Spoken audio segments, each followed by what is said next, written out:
Cada que hay pandemias, cada que hay guerras, cada que hay conflictos mundiales que simbran a todo el planeta, a toda la sociedad, la gente habla del fin, ¿no? Se llenan todos los periódicos, las revistas, las redes sociales hablando acerca del fin, no del buen fin de lo que acaba de pasar, sino del mal fin. Esta temporada que no es de oferta, sino es una temporada de calamidad, ¿no? Y la gente piensa, no conforme con toda la destrucción que ya hay en el mundo, tiene la sádica idea de que al final de los tiempos Dios va a bajar a la tierra a repartir catorrazos, que a eso va a venir Dios. ¿Y contra quién va a dar esos trancazos nuestro Señor? Contra el que a usted le cae gordo, contra el que usted piensa diferente que usted, cree diferente que usted, y los que usted considera sus adversarios puede que sean el objeto del castigo divino de Dios, ¿no? Y entonces estas ideas se revolucionan cuando pasan todas estas cosas, como lo que estamos viendo en la sociedad, como en este fin de semana estábamos viendo qué pasaba con el conflicto entre Israel y Hamás, y cómo liberaban a algunos rehenes y todo esto. Bueno, algunos empezaban a hablar acerca de un nuevo éxodo, ¿no? Entonces el estandarte que estaba por allí entre los manifestantes era: deja salir a mi pueblo, como cuando Moisés le dijo esas palabras a Faraón, ¿no? En esta cuestión de los refugiados. Y estas noticias revolotean la cabeza de estas personas de tal manera que hay muchos cristianos interesados por este tipo de temas, y pues los seminarios, las conferencias, los retiros, los discipulados y los estudios que tienen que ver con este tipo de situaciones se venden muy bien.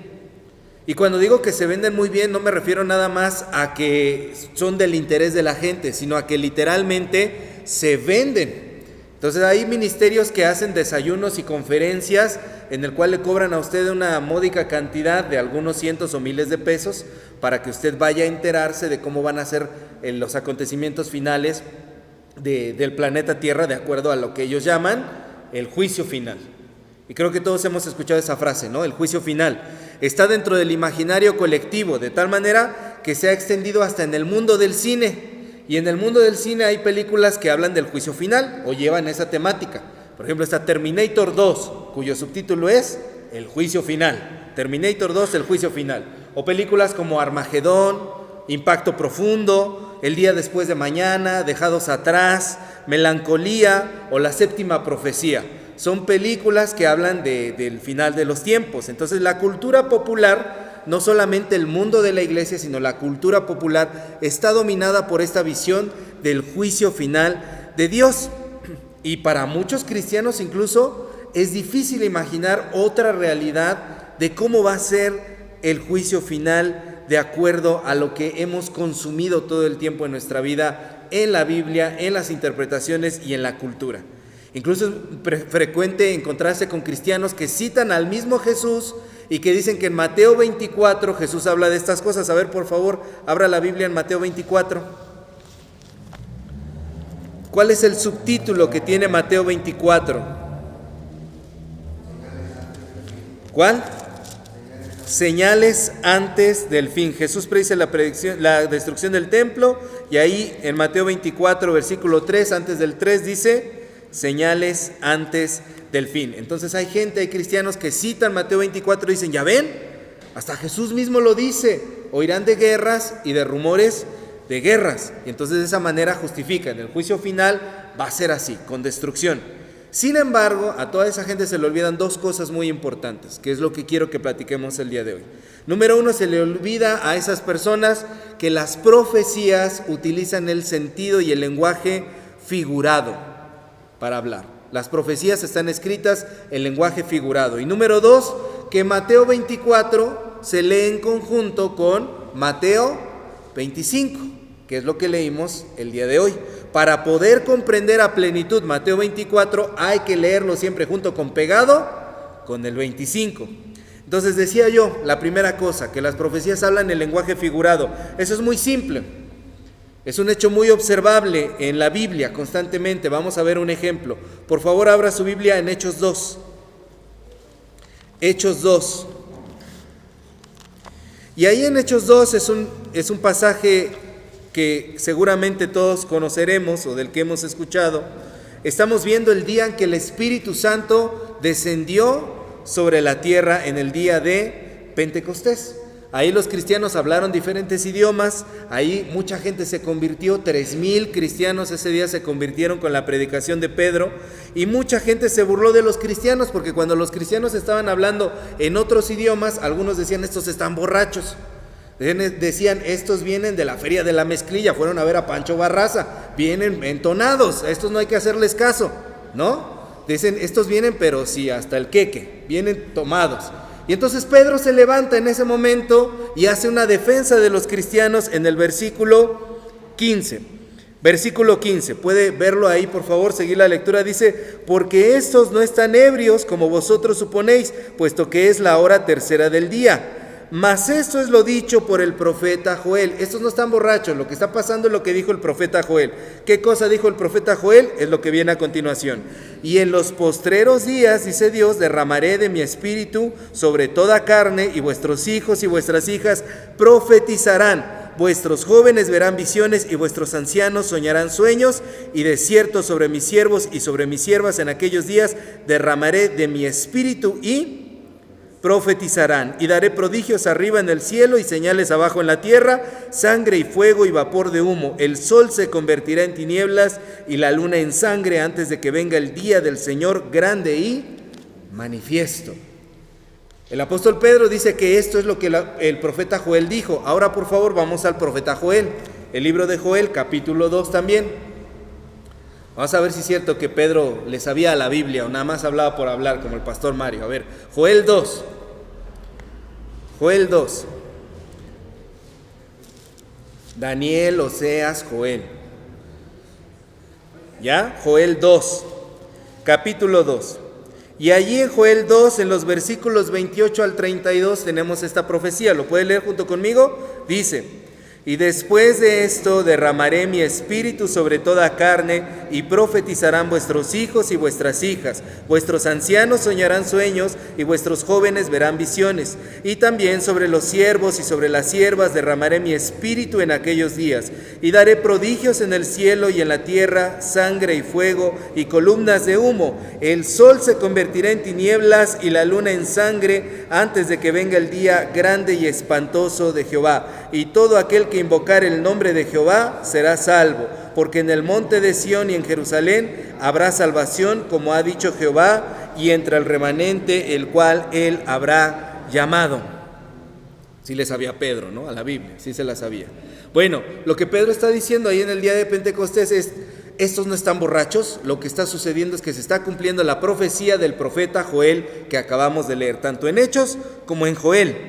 La pregunta es: ¿cuándo soñaron sueños ese día? Porque lo que ocurrió ese día fue que hablaron en otras lenguas. No se nos dice que hayan soñado sueños, ¿o sí? En Hechos 2, no. ¿Cuándo vieron visiones? ¿Se nos dice que habían visto visiones? No. ¿Cuándo hubo sangre y fuego en el cielo y columnas de humo? ¿Cuándo dice que se convirtió el sol en tinieblas y la luna en sangre en ese día? No lo dice, no dice que ello haya sucedido, ¿cierto? Entonces, ¿se cumplió la profecía de Joel o no? Sí, Pedro dice, se está cumpliendo la profecía de Joel. Entonces, ¿por qué no pasaron todas estas cosas? Fácil, porque el profeta Joel está hablando en sentido figurado. Los profetas hablaban con metáforas, los profetas hablaban con figuras, en magnitudes gigantescas, para dar a entender algo, que Dios derramaría su espíritu sobre todos. Joel no estaba diciendo que literalmente el sol se iba a convertir en sangre o la luna. Lo que estaba diciendo es que iba a pasar algo tan grande que iba a ser visible para todos. Pero los profetas también eran poetas. Entonces hablaban en un sentido figurado, de tal manera que cuando usted lee profecías en la Biblia, tiene que tener mucho cuidado de no creer que eso que usted está leyendo sucederá de forma literal. Tiene que entender que los profetas están hablando con figuras literarias, en sentido figurado, con metáforas, para hacernos ese lenguaje figurado a lo que llega es a su corazón, a sus emociones. Cuando usted le recita un poema de amor a alguien, esas palabras llegan al corazón de una manera que un simple me gustas no llegaría. La poesía, el sentido figurado, llega a nuestras emociones de un sentido diferente y con una fuerza diferente. Y si no me cree, cuando usted canta una canción de amor, le llega al corazón. Dice, no sé por qué esta música, esta letra de esta canción me simbra, me mueve. No sé qué fibras sensibles me toca que de repente, ay, dolor, ya me volviste a dar, y me acuerdo y vuelvo a chillar con esa canción. Y entonces digo, ay, esa canción la quiero volver a escuchar porque no me dolió lo suficiente, la voy a volver a escuchar porque yo ahora sí quiero que me duela. La música, la poesía, el sentido figurado llega de una manera mucho más profunda a nuestro corazón. Entonces los profetas en la Biblia hablan con sentido figurado para que nos llegue, nos simbre, para que nos mueva. La profecía del profeta Joel sí se cumplió, no de forma literal, pero lo que él estaba tratando de dar a entender es que iba a pasar algo grandioso, algo muy grande, algo de magnitudes grandes, que iba a mover toda la historia. Entonces, hermanas, hermanos, cuando hablamos del juicio final, leyendo Mateo 24, leyendo Mateo 25, ¿por qué tendríamos que insistir que lo que leemos ahí es literal en su totalidad? Es una necedad. Estamos viendo que el Señor Jesucristo también hablaba como un profeta. Entonces necesitamos discernir que la Biblia usa ese lenguaje para llegar a nuestras emociones y hablarnos de la grandeza de Dios. Y lo que está tratando de decir ahí la Escritura en el Evangelio es: cuando Cristo vuelva, van a ser tiempos difíciles, utiliza el lenguaje terremotos, guerras, para hacernos ver que van a ser tiempos difíciles, pero Jesús no nos invita a leer eso en literalidad, nos invita a leerlo de tal manera que sepamos que es algo tan grande que debe de mover nuestra esperanza y prepararnos para ese día, para estar en su encuentro. Entonces, cada vez que usted escuche una guerra, no se me espante, no piense que ya literalmente van a suceder las cosas. Lo que está diciendo la Biblia es: debe de mover tu esperanza, tu fe, porque algo grande está por pasar. Y en segundo lugar, hermanos, dijimos que hay que leer Mateo 24 junto con Mateo 25. En Mateo 25 nos habla acerca del juicio final. Y la pregunta es muy simple: ¿qué va a ocurrir en el juicio final? A ver, por favor, abra la Biblia ahí en Mateo 25, lo que acabamos de leer. En Mateo 25 hay algo muy, muy sencillo con lo que inicia este escrito que acabamos de ver en Mateo 25. Y antes del versículo 31, el subtítulo que está ahí dice: el juicio de las naciones. Inicia diciendo lo siguiente: cuando el Hijo del Hombre venga en su gloria y todos los santos ángeles con él, entonces se sentará en su trono de gloria y serán reunidas delante de él todas las naciones. ¿Y qué cosa?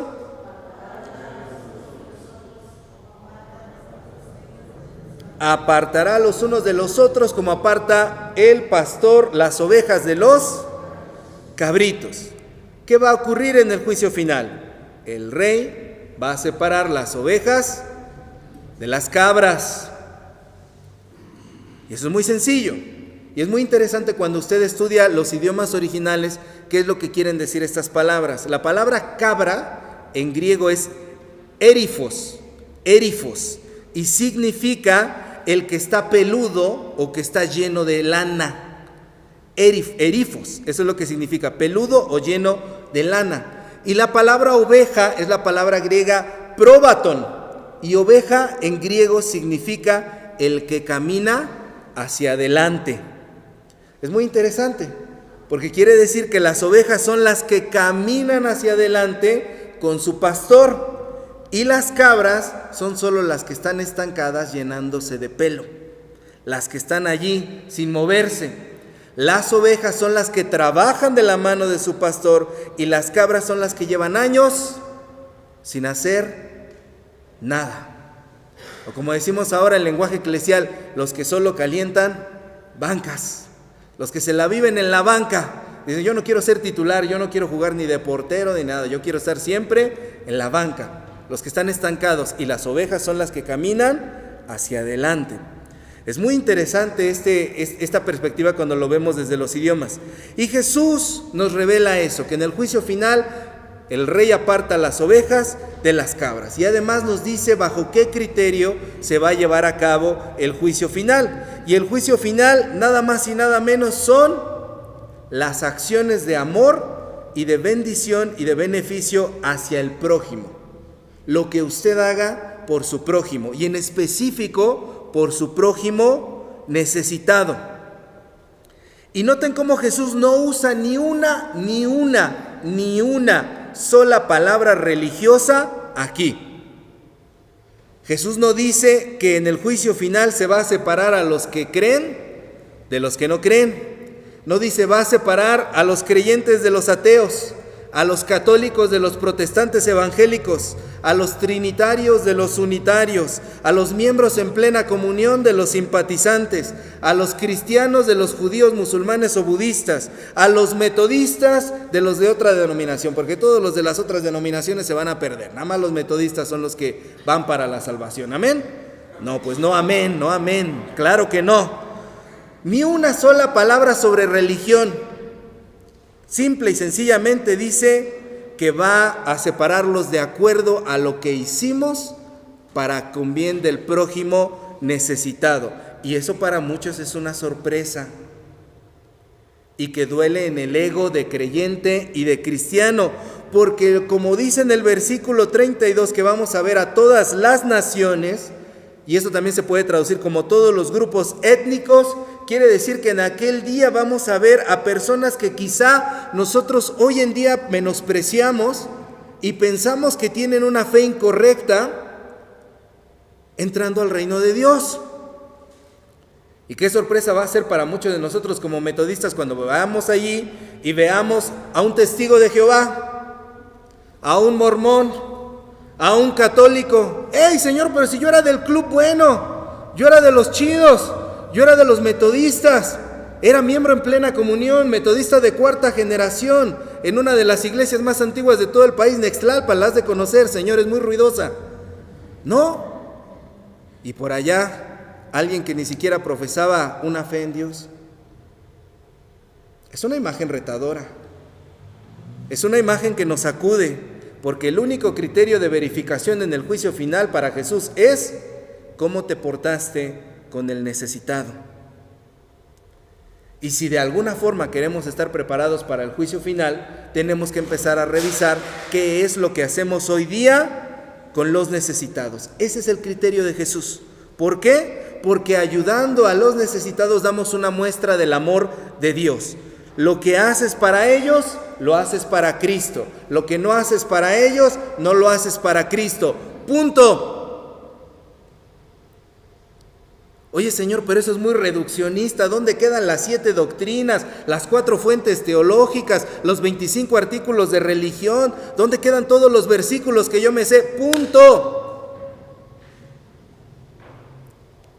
¿Actuaste o no actuaste en bendición de los necesitados? Vamos a ser evaluados por nuestros actos de amor y de misericordia y acción para con las personas que están en las peores circunstancias de la vida. Y si hoy nosotros nos negamos a dar ayuda a esos necesitados, el criterio de verificación del juicio final de Jesucristo simple y sencillamente es ese. Y quizá para algunos esto puede decir, bueno, pastor, pero usted está contradiciendo la doctrina de la salvación. La Biblia dice en varios versículos que la salvación no es por obras, que es por gracia. Somos salvos por gracia, no por obras para que nadie se gloríe. ¿No está contradiciéndolo? No. Tenemos que entender cómo funcionaban los mensajes de Jesús, los sermones de Jesús. Jesús muchas veces utilizaba técnicas pedagógicas para darle un cachetadón a la gente. A veces Jesucristo hacía sermones simple y sencillamente con el afán de escandalizar y sacudir y cachetear. Ponía las cosas tan radicales como blanco, negro, izquierda, derecha, los de aquí y los de allá. Y entonces la gente decía, pero yo estoy en medio, Señor. O eres de aquí o eres de allá. ¿Por qué? ¿Porque Jesucristo estaba hablando en contra de todas las otras doctrinas de la Biblia? No, porque a veces necesitamos golpes de realidad. Yo no sé si les ha sucedido a ustedes dentro de su propia vida, que de repente tiene que llegar algo a su corazón, a su vida, a su pensamiento, que lo sacuda para que ustedes puedan decidir. O lo haces o no lo haces. O decides o no decides. O emprendes o no emprendes. En ciertas circunstancias no puedes andar con tibiezas. No puedes andar en medio. Tienes que tomar una decisión. Y Jesucristo muchas veces utilizaba estos sermones para animar a la gente a optar por una de las dos cosas. Porque si no lo hacía Jesucristo de esa manera, la gente nunca se iba a mover ni para allá ni para acá. Entonces Jesucristo a veces nos da estos golpazos porque tiene la necesidad de que nuestra fe se avive. Nosotros tenemos la necesidad de que nuestra fe se avive y ponernos y plantearnos frente a este escenario y poder decir, o soy oveja o soy cabra. Entonces, cuando hablamos del juicio final, el juicio final es muy diferente a lo que la gente y la cultura popular y el cristianismo mismo ha dicho. El juicio final, en primer lugar, el día de hoy repasamos, es algo que no podemos asegurar con certeza cómo va a suceder de manera literal. ¿Por qué? Porque la Biblia no nos da descripciones literales, nos habla en sentido figurado. Y en segundo lugar, algo que sí nos advierte Jesús es que para llegar a ese momento tenemos que evaluar cómo tratamos a los demás. Y sobre todo a las personas que están padeciendo en este mundo. Y personas que padecen, todos conocemos a diario a alguien a nuestro alrededor. Entonces el día de hoy, hermanos, cuando nos planteamos otra vez esta idea del juicio final, tenemos que entender esto. Tenemos que entender que el juicio final es muy diferente a lo que nos habían contado. Y tenemos que preparar nuestro corazón para poder estar en armonía con Dios. Y esto es congruente con lo que todo lo que el Señor Jesucristo enseñó. Él siempre enseñó que el mandamiento principal era amar a Dios y después amar al prójimo. Esa es la doctrina de Jesús. Ese es el juicio de Jesús y para el cual nosotros debemos preparar nuestro corazón. Amén. Póngase de pie, vamos a orar. Dios de misericordia, juez justo, que juzga sobre nuestras vidas y que nos has justificado por medio de la sangre de Jesús, por gracia, Señor, como un regalo. Enséñanos hoy, Señor, a poder mirar tu justicia en las cosas que hacemos para con los demás. Enséñanos, Señor, a poder evaluarnos a nosotros mismos y no ser autocomplacientes, Padre, sino poder tomar decisiones firmes. Enséñanos a ser amorosos, enséñanos a ser misericordiosos. Enséñanos, Señor, que tu justicia radica en el amor para con las demás personas, Señor, y que antes de pensar en castigos o destrucciones, pensemos, Señor, en cómo podemos socorrer a aquellos que lo están necesitando. Haz nuestro corazón justo, haz nuestro corazón recto y permítenos ser siempre guiados por tu amor. En el nombre de Jesús. Amén.